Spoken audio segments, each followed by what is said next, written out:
Tinatahi namin yung ano ngayon, yung panghuli ng isda. Ang gagawin kasi namin maglilipat kami ng mga isda. Yung mga isda dito, dyan, yung fish pan namin na yan, ililipat namin yung laman. Dito na, dyan sa kabila na yan.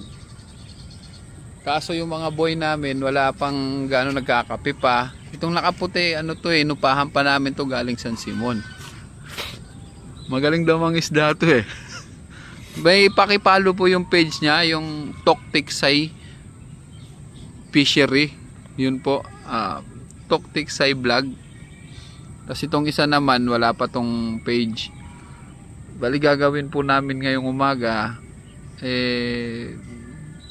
baka mag-almusal muna.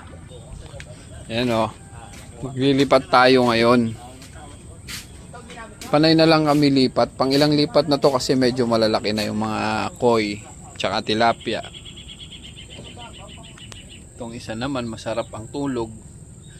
Tapos ito tulog din. Ayan o. Medyo malabo nga lang po yung tubig. Gawa nung umulan kagabi.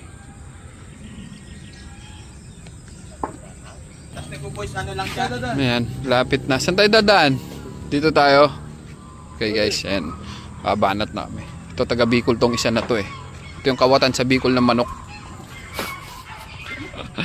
Pakipanood po yung ano ko YouTube channel yung Tingkalupad. Paki-subscribe na rin kung wala kayong ginagawa. Pampaiwasinip din. Ayan o, pababa na. Pababa na yung mga Titan. Malalaki katawan nito eh. Kaso malit yung utak. May dumating na bisita, ayun o. Yung supporter ni supporter ni Dreamboy. Kung kilala niyo si Dreamboy, yan yung supporter. Ayan. Itong net na to, kabibili lang namin to galing Lazada. Mura lang to, 2.5, ganyan. Sa 2.5 lang yan eh. Ayan. Ayan, meron tayong okra. Ayan. Pag harvestin natin mamaya. Ayun na, sobrang lalim. Umpisa na yan. Sagisa natin ang pagkain mamaya. Masyado kasing mababaw yan eh. Ayan o. Oh.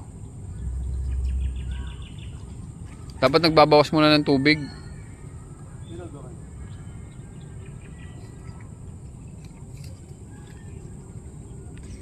Ayan o, malapit na nilang umpisahan yan eh.